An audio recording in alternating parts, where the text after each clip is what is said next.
How to connect Facebook account to Instagram account. Click on Instagram. Now click on Small Profile Pic down below on right corner. Now click on top right corner 3 lines. Now click on Account Centers. Now click on Sharing across profiles. Here click on Get Started. Click the account where you want to connect Facebook account to that. After that, click on Not You.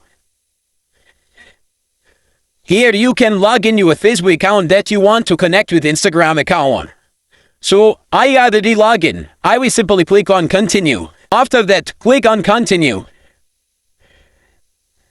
Again, click on Continue. Allow Finish and Editing. Wait a little bit. Your Facebook account is now successfully connected to Instagram account. Thanks for watching.